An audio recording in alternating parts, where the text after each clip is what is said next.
अस्सलाम वालेकुम। उम्मीद करता हूँ आप सब लोग खैरियत से होंगे।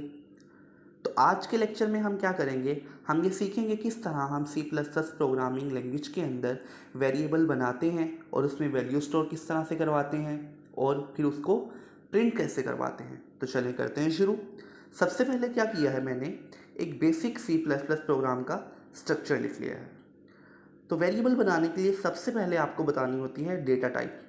तो C plus plus programming language के अंदर 5 बेसिक डेटा टाइप्स मौजूद हैं, जिसमें से फर्स्ट डेटा टाइप आज इंशाल्लाह हम इस लेक्चर में कवर करेंगे और वो डेटा टाइप है इंट। तो याद रखिएगा, कोई भी वेरिएबल बनाने से पहले हमें उसकी डेटा टाइप बतानी पड़ती है। और यहाँ पे मैंने कह दिया ए कंपाइलर एक वेरिएबल बनाओ इंटीजर टाइप का। तो इंट का मतलब है इंटीजर। इंटीजर क्या होते हैं?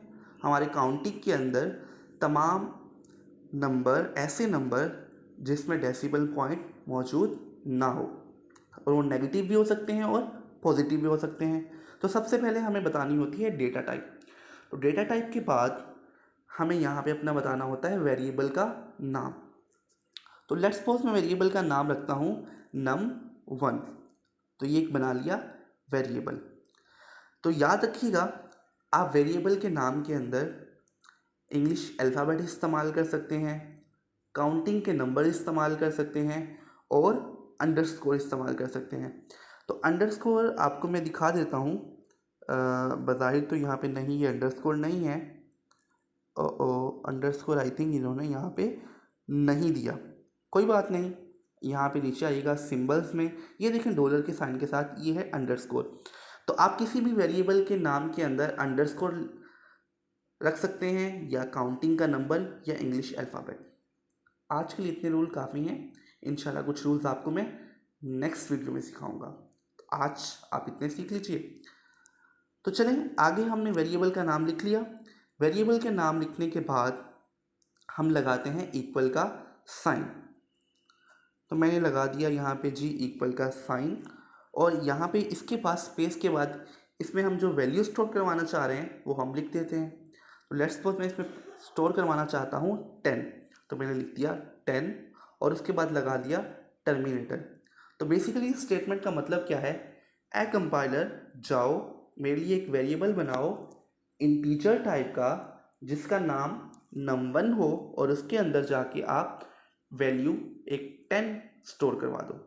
तो कंपाइलर बहुत अच्छा और बहुत फरमाबरदार है, वो आपकी बात मानेगा और आपके लिए एक वेरिएबल बना देगा। चले मैं इसे रन करता हूँ और देखता हूँ। ओ प्रिंट तो हो गया। कंपाइलर ने प्रोग्राम में कोई क्लेम नहीं किया कुछ, इसने का मतलब प्रोग्राम तो बिल्कुल सही है, लेकिन वहाँ पे कुछ प्रिंट होके आया ही नहीं, क्योंकि हमने वेरिएबल में वैल्यू तो स्टोर करवा ली लेकिन उसे प्रिंट नहीं करवाई। तो चलिए देखते हैं किस तरह से हम किसी भी वेरिएबल की वैल्यू प्रिंट करवाते हैं। तो उसके लिए हम क्या करेंगे, सी आउट की स्टेटमेंट। याद रखिएगा, आप कोई भी चीज़ जो आप प्रिंट करवाना चाहते हैं, डिस्प्ले करवाना चाह रहे हैं, तो आप सी आउट ऑब्जेक्ट इस्तेमाल करेंगे। उसके बाद मैं क्या लगाता हूँ, यहाँ पे आएगा इंसर्शन ऑपरेटर, और इंसर्शन ऑपरेटर के बाद मुझे वेरिएबल प्रिंट करवाना है num1। तो क्या करूँ मैं, कोटेशन मार्क के अंदर लिखूँ num1। तो चलिए लिख दिया मैंने, और टर्मिनेटर लगाता हूँ, रन करता हूँ। तो उम्मीद करता हूँ कि यहाँ पे मुझे अब 10 लिखा आएगा। ओ ये तो num1 लिखा आ गया। क्यों? num1 तो एक वेरिएबल है और उसमें 10 स्टोर है। कंपाइलर को तो चाहिए था कि वहाँ पे मुझे 10 प्रिंट करवाए, लेकिन उसने तो वहाँ पे num1 शो करवा दिया। तो रुकिए, मैंने कहा था कि कोटेशन मार्क के अंदर हम जो लिखेंगे वो हमारे पास स्ट्रिंग्स होती हैं, और string as it is print हो जाती हैं। मुझे तो स्टोर करवानी है, डिस्प्ले करवानी है सॉरी, num1 की वैल्यू। तो मैं क्या करूँगा, विदाउट कोटेशन मार्क यहाँ पे लिखूँगा वेरिएबल का नाम। तो बेसिकली इससे क्या होगा कि उस वेरिएबल की वैल्यू वहाँ पे प्रिंट हो जाएगी। याद रखिएगा, कोटेशन मार्क के अंदर आप जो लिखेंगे यहाँ सी आउट ऑब्जेक्ट के अंदर, तो वो एज इट इज़ प्रिंट होगा। और अगर आप किसी वेरिएबल की वैल्यू प्रिंट करवाना चाह रहे हैं तो आप विदाउट कोटेशन मार्क उस वेरिएबल का नाम लिखेंगे। तो चले मैं रन करता हूँ और देखता हूँ कि आउटपुट क्या ठीक आ रही है। तो देखिए यहाँ पे सबसे पहले ऊपर क्या आउटपुट आई 10, यानी कि बिल्कुल दुरुस्त लिखा हमने प्रोग्राम। तो एक बात है, अब भी मैं चाहता हूँ कि जो वेरिएबल की वैल्यू जो प्रिंट हो रही है उसके बाद जो कंपाइलर की तरफ से कुछ स्टेटमेंट्स वगैरह आ रही हैं बिल्कुल साथ चिपकी हुई हैं, मैं लाइन ब्रेक करना चाहता हूँ, तो कोई मसला नहीं, कर लीजिए आप। उसके लिए क्या करेंगे, हम यहाँ पे आते हैं और लिख देते हैं सी आउट इंसर्शन ऑपरेटर, और उसके बाद हमने एक तरीका सीखा था लाइन ब्रेक करवाने का, कोटेशन मार्क के अंदर \n। इसके बाद आ गया टर्मिनेटर। रन करते हैं और चेक करते हैं क्या ये काम कर रहा है मेथड यहाँ पे। जी बिल्कुल ठीक काम कर रहा है। लेकिन इस चीज़ को करवाने का एक और तरीका भी है। अगर आप सिंपली लाइन ब्रेक करवाना चाहते हैं तो आप विदाउट कोटेशन मार्क अगर लिखेंगे एंड एल, तो बेसिकली ये भी ये काम करेगा, वही काम करेगा जो \n करता है, ये भी लाइन को ब्रेक कर देगा। तो देखिए आउटपुट पे कोई फ़र्क नहीं है। अच्छा, यहाँ पे मैं आपको एक और बात सिखाना चाहता हूँ। ओ मैंने गलती से बंद कर लिया था।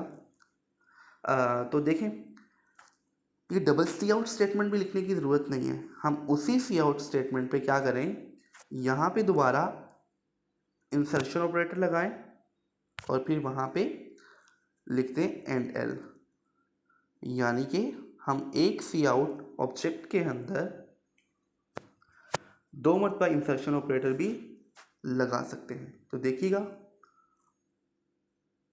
आउटपुट बिल्कुल ठीक जा रही है। ओके जी, उम्मीद करता हूँ कि आप ये सीख चुके होंगे किस तरह हम C++ प्रोग्रामिंग लैंग्वेज के अंदर वेरिएबल बनाते हैं और उसमें वैल्यू स्टोर करवाते हैं। तो चलिए मुझे इजाज़त दीजिएगा। अल्लाह हाफिज़।